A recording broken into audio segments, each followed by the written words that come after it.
So we're returning from part 4. We've just been talking about the rattlesnakes. We're returning to part 4. I just want to mention something that occurred to me. It's almost as if there's an intergenerational transfer between the rattlesnakes, and they transfer the rattle to their children. But then if the agreement is broken, that transfer stops happening. This is just in my mind. Something happens with the body because maybe it's just like if I just follow natural selection, there's just always a variety of bodies, and you may or may not be born without the little nub to make your rattle work, or your tail might be angled. What they're seeing now in those two populations, the Mojave and the Manitoba prairie rattlesnake, are what they would now consider mutations. Of course, yes. Yeah. That are, all right. All right. So do we here return to Madge in Harvard? Yeah. Okay. Yeah. So Madge Walters, I wish I had a photo of her. I've never seen her. I would like to see her.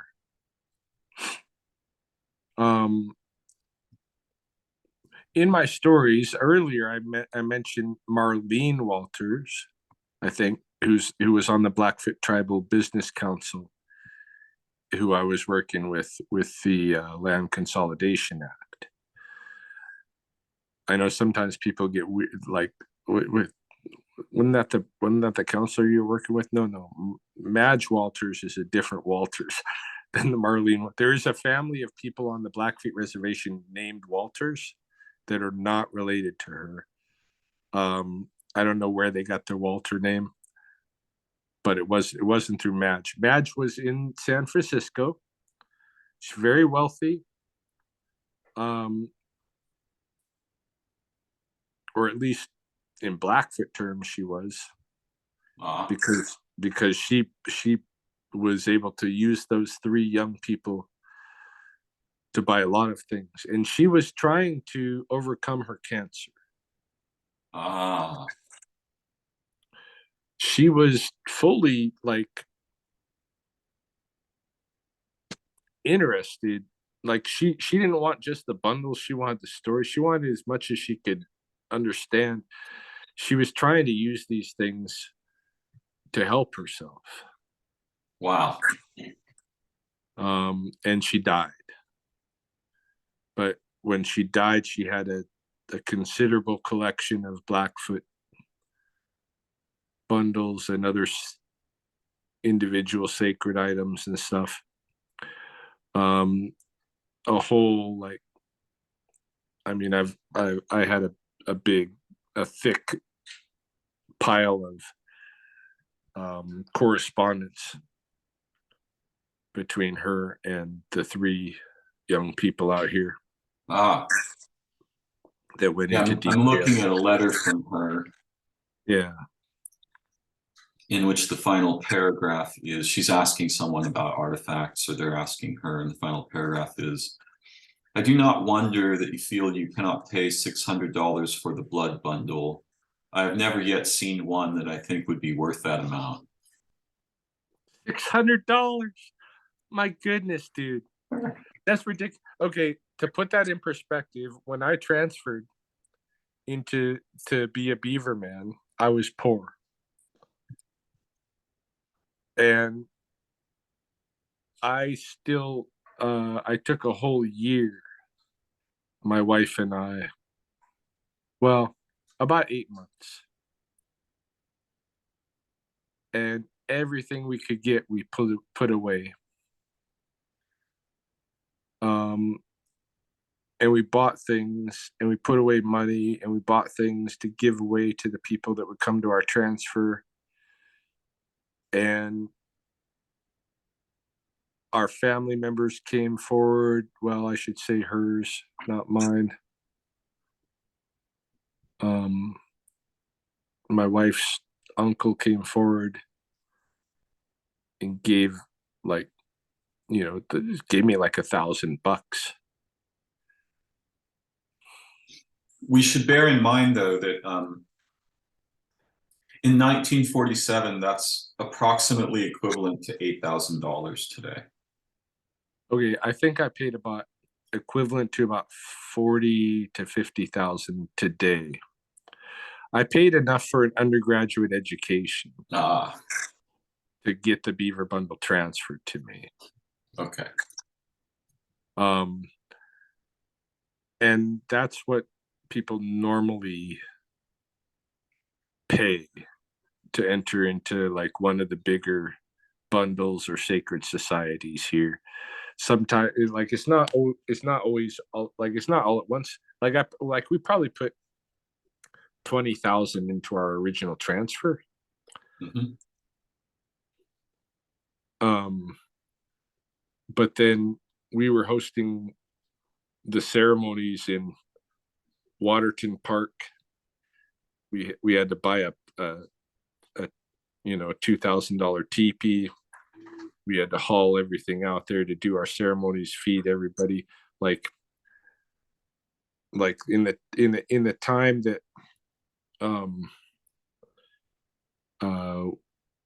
that I was running those ceremonies, I definitely spent $40,000 to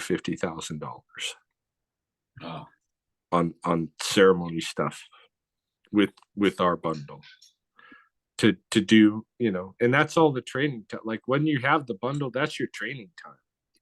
Mm-hmm.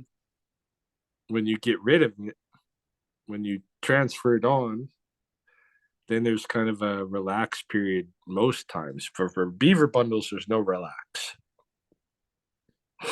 Like the other bundles in the system, usually you have them maybe 3-4 years, transfer them, another carekeeper, and you get a break while that next carekeeper's taking care of them, and the one after that will come approach you as an elder to teach them, and then you have to go back into actual working with it and that kind of thing.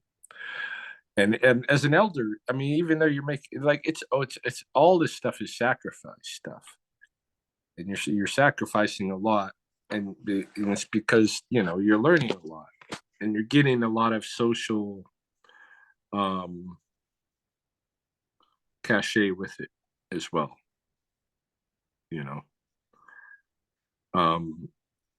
But it's a huge responsibility to be the keeper of a living library. Yeah, Huge, like unimaginable. Yeah, it's in me, Yes. And that's the thing. Like it's not written down. Yes. It's in me. Yes. I you become the living library. Yes. And you pay for that. Mm-hmm. But that's what I mean. It makes you a resource. It's an investment in a way, because you do like that's how the elders are ultimately like taken care of, like Wow.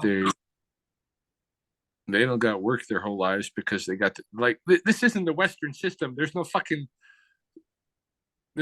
retirement. Yeah. Yeah. And so it provides a way for the elders to be taken care of because they have this role, and the role is not merely valuable monetarily, there's reverence for the role. Oh yeah. Yeah. So Harvard and Madge. Okay, so Madge, she died. She died with a considerable Blackfoot collection, all of which her daughter sold to the Denver Art Museum. Now the Denver Art Museum comes in possession. I mean, they paid. I don't know what they paid for it. I probably got the paperwork on it. Mahoney does anyway. My wife, Mac's wife. Mahoney has the paperwork for it in our records. What the Denver Art Museum paid for it, because I have all that shit. I got everything. But basically, they've museums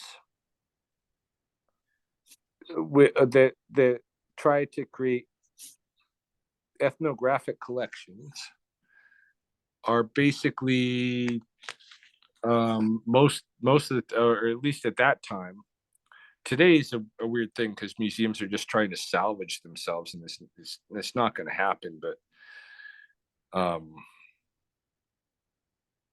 in those times, when Madge Walter passed on, this would have been like probably the 1950s, I think, if I remember correct. The museums were still like, if they had ethnographic collections, they wanted a good representation of each culture. What they got from Madge Walters was 5 representations of Blackfoot culture. Because they had 5 or more of everything. Oh my gosh. She had so much stuff, dude. And so Denver Art Museum started selling it and trading it. They were like, okay, we got a Blackfoot Beaver Bundle, Thunderpipe, Hornspipe Bundle, Motokeek Society Bundle, so the Smithsonian. We're looking at, you got a Klamath this and a Kalapuya that, and that we don't have, to make our collection more complete. Let's do a trade. So Madge Walter's collection went all over the fucking place, to all the major museums. Denver Art Museum kept a core, their little Noah's Ark of Blackfoot culture, and then everything they didn't need a second version of, they sent everywhere else. Yeah. So the Beaver Bundle that I found in the Peabody Museum in Harvard was one of these from Madge Walters. Harvard didn't have that piece to their collection yet, so they had got it from the Madge Walters collection at Denver Art Museum, and they got it for something like $350. But Madge had got it for, I think, $50.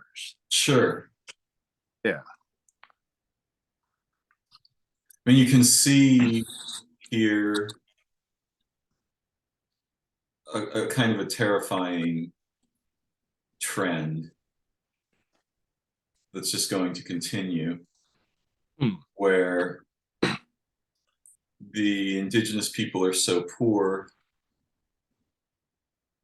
that they're selling their sacred history to the colonials for a pittance. Well, that was happening. That's not anymore. Yes. Okay. And I have to kind of explain this too, because when I say it's like 1950 in the United States, that 1940s and 1950s, when Madge Walters came up here, it was 1940, early 1940s. And she kept collecting into the 1950s, and then she died. And then it went to Denver Art Museum, and then from there it dispersed everywhere else. Now, when I'm talking about the 1940s and 50s in Canada, it's a different situation than in the United States with Indians and stuff. All right. In the United States, in 1924, there was something called the Indian Reorganization Act, a national policy that went through that drew an end to the era, supposedly, of forced assimilation, that said, you can keep your culture now, We want diversity here in the United States. Um, you can keep your culture. We're gonna we're gonna remove the residential schools from your reserves. We are going to remove the federal Indian agents from your reserves. We are going to let you make your own band councils to control your communities. We are going to let you control your own schools and all that stuff. And you can leave your reserve and participate in the national economy if you want. And in fact, we will offer you incentive and move you with, we'll help you get established in either San Francisco or Chicago. My grandma went to Chicago. Um, but this was in 1924 in the United States. The same kind of federal legislation did not happen here in Canada until 1968. So 1970s was the big time of change here, 1960s, 70s, where like the language was lost. I mean, that happened in the 20s, 30s in the States with most of the tribes through the Indian Reorganization Act. Again, it's the economic incentive the economic incentive. You can come off reserve and make some money. Yeah, if you want to come live in the city. Yeah, come live in the city and you got to learn English. You got to learn English. Right. That happened in the 20s there. It happened in the 60s here. So it's a different timeline. Yeah. So when Swims Under brought Madge from Montana into Alberta, he is bringing her into a world that was 3-4 decades late from what she's used to. I see. Yeah. I mean, for her, it's a treasure trove, but it's a terrifying situation. Yeah. For the Indigenous people. Yeah, a lot of shit was lost to her. And these young guys. They don't even know what they're selling. No, and they didn't give a fuck. Right. That, They just wanted some whiskey or whatever, I'm guessing. Well, those guys, they were just trying to get, but like if you watch like a really good, if you want to look at some, go to the what is it, the fucking Canadian Film Board website and watch Circle of the Sun and then Standing Alone and then The Last Roundup. And these are 3 different films, bio documentaries on the late Pete Standing Alone, who made the first film, Circle of the Sun, when he was about 25. And then the second film, Standing Alone, when he was about 50. And then The Last Roundup when he's about 75. And you'll see when he's 25 years old, he thinks the Sundance, he thinks all the ceremony stuff is just for the old people. He doesn't think it's for him. Yeah. He thinks it's for the old people, and he thinks it's going away. And the whole documentary is about how it's going away. Like, oh, it's gone, right? This is the last of this fucking thing. The whole way of life is going away. Supposedly, yeah. But 25 years later, he's becoming the elder. Nice. Or he's in the society. He's in the core of the societies 25 years later and stuff. He's living it. His parents have died and ricocheted him into a situation where he suddenly respects what this tradition has to offer. His parents died on the highway. And 25 years after that, he's the elder of the Horns. Like, he's one of the top 2 elders. and they do the third film. Narcissus did that film. But and then I interviewed him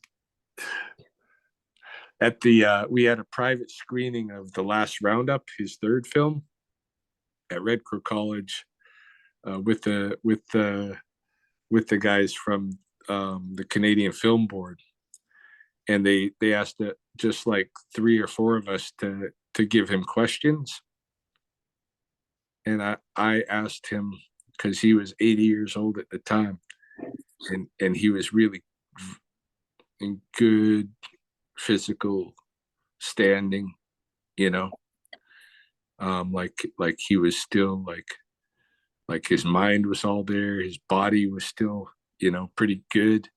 Like he wasn't, like he was standing straight and walking good, and he was healthy and skinny and all that shit. So I told him, Pete, my question, what's your secret? You know, you're 80 years old. You look so good.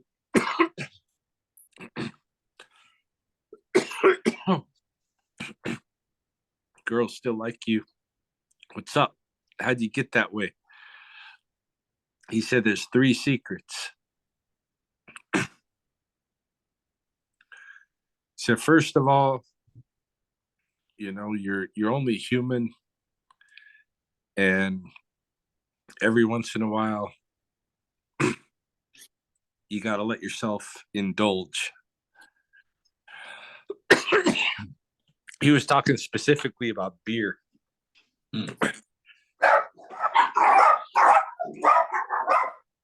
Hey, no, nothing at the door. I just standing up. He's like, you can buy a case of beer once a week and get hammered, get really drunk, and enjoy yourself. And there's nothing wrong with that. But you don't do it every day.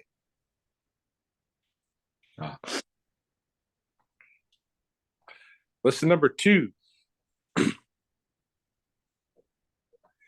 You got to change wives every, 5-6 years. He had changed wives several times in his lifetime.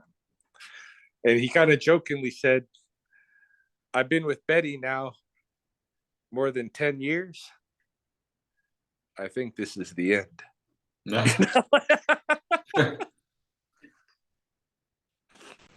It was. But number 3,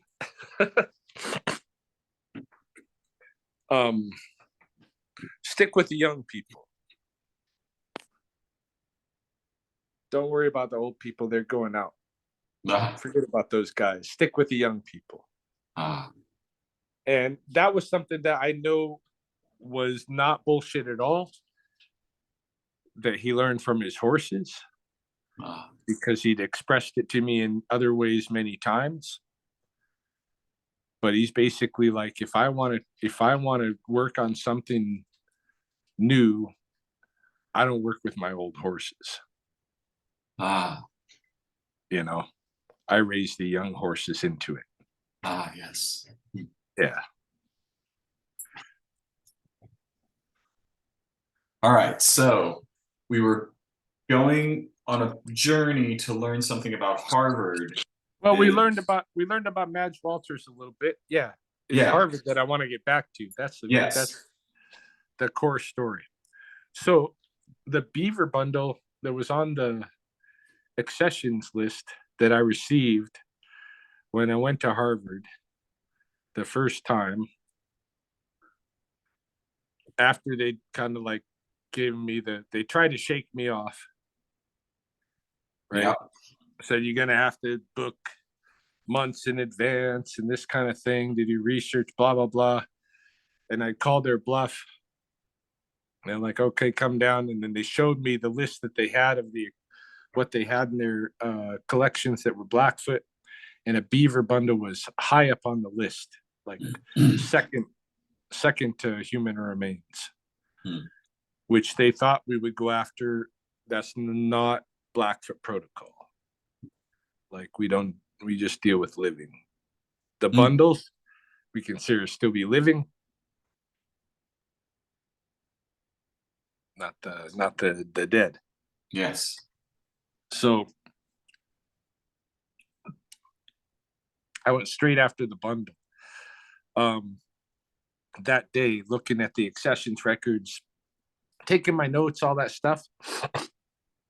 And then I went through all their other shit and I looked at everything that they had that day. I just spent the whole day going through their accessions records on everything they had, figured out how they got it, where they got it, how much they paid, what they did, how everything that, that I could from everything that they had, I had at that point. So I went home with that information. I was going to enter it into my database that I'm giving to the tribe.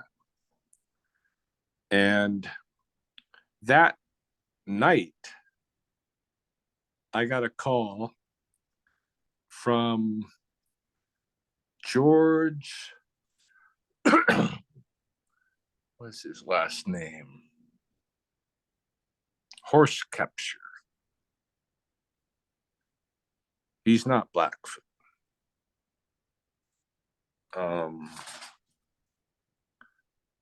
Where is he from?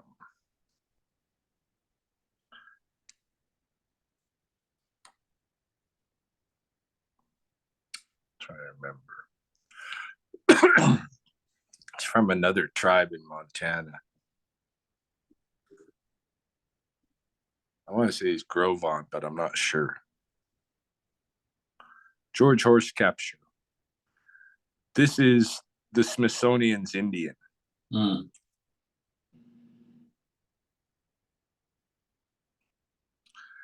And George calls me and says, "Who the fuck are you?" Basically. Not in too much of a different tone than that. Like, "Hey, we got a letter from you at the Smithsonian. I see you've got, I see you've got Earl Old Person's permission and all of this, but I don't know who you are. I don't know what you think you're doing. I think you're probably disempowering the Blackfoot community doing what you're doing. I don't think I'm going to send you any of the Smithsonian's data. I think you can fuck off." This is basically George Horse Capture's message to me. So I went over to my advisor at the University of Massachusetts and told him, I got this weird phone call from George Horse Capture. This is what he said to me. I get it, He's like, "Yeah, I get it too. What do I do about it?" I said, "I don't know. Just leave it for now. I guess I'm not getting Smithsonian stuff or whatever," right? Just kind of left it. A couple days later, I get another phone call, and this is from Joyce Spoonhunter. So Joyce Spoonhunter is the first cousin of Marlene Bear Walters, who was the tribal council member who I was working most closely with on the Blackfeet Tribal Business Council previously. So this is her first cousin. And Joyce calls me. Joyce is the person on the Federal Register for the Native American Graves Protection and Repatriation Act. And that act just happened to come out like that year. It's 1995. That act was signed. I mean, I guess it was written in 1990, but it was only signed by George Bush in 1995. And I didn't even know shit about it. I mean, I kind of understood about repatriation stuff a little bit from the literature my mentor had shown me, but I didn't know about NAGPRA, the Native American Graves Protection Repatriation Act. I didn't know about repatriations with museums.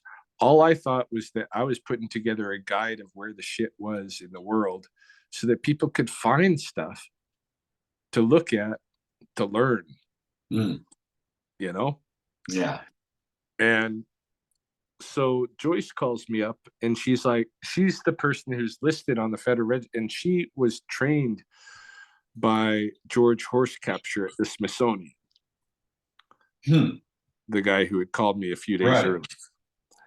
And so she calls me up and she's upset. She's mad. She's like, I don't know what you think you're doing, but like you're doing my job. Like I'm the person on the Federal Register for repatriation. I'm supposed to be collecting the inventories for our tribe. And I'm hearing from all these museums that they're getting this inquiry from you. Who are you? What's going on? So I told her, hey, I was on the phone with her. I'm like, hey, man, I'm not trying to step on anybody's feet or anything. I was working with Earl and Marlene and just trying to pull in inventories from these museums. I don't know anything about this DAG press stuff. But let me tell you something, like within walking distance from me, there's a Beaver Bundle at Harvard's museum. I just was in their accessions the other day. I'll send you all my information about it. But they have a Beaver Bundle right here. And she did a whole 180 on me, like in a heartbeat, and was like, do you think you could go over there and start negotiating to bring it home? Ah. And I was like, yep. I think that's a, yeah, totally. Right. So, um, so Joyce, Spoon Hunter invited me into repatriation. She was the lead for the Blackfeet Nation on repatriation. She's the only person listed on the Federal Register for it. And she's the one that said, Ryan, can you go negotiate this? So I did. I contacted Harvard. I said, I'm interested in coming to have a meeting about talking about bringing that Beaver Bundle out of the museum back to the community. I'm representing the community. And they said, well, we have this new repatriation liaison called Emery Victor Scout. Emery Victor Howe. Sorry, Emery Victor Howe. And she'll help you. So Emery gets in contact with me to schedule a meeting. And she is very, very French. Mm. Like overwhelmingly French accent. And I don't know, dude. I was probably 23, 24. Oh my goodness. Dealing with a middle-aged, French academic working at Harvard. And I know what the fuck to do.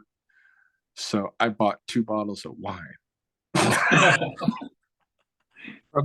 from the Willamette Valley where I grew up in Oregon. Really good wine. Really good shit. And when I went to Harvard to meet with Anne-Marie, I brought this wine as a gift. And she was like, Ryan, do you buy me this wine because I am French?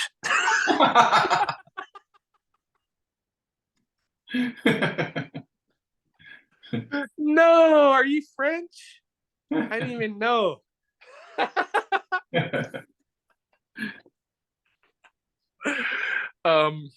Somehow or another, I won Anne-Marie's heart I think I don't know. I feel like it was kind of through the wine thing, but Mm. that was just a gateway. I think I would have won her anyway. I won her heart, like really won her heart. Ah, Like she was in love with me. ah, Um, she was married, ah. but she loved me. And right away she was like, okay, we have to be very careful. You know, this means that they're going to try to stop this repatriation. We have to like she started fucking coaching me, dude. Ah, This is the angle in the law that they're gonna use against you. You have to make sure you craft your argument against this and against this. And she fucking taught me how to craft a repatriation claim to beat Harvard. wow. And it was beautiful. Yeah. And they had to go through with it.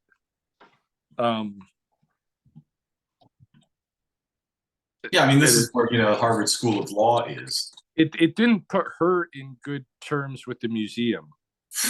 Of course. Yeah. Not surprising. They didn't know the full extent of like how she'd help me either. Right.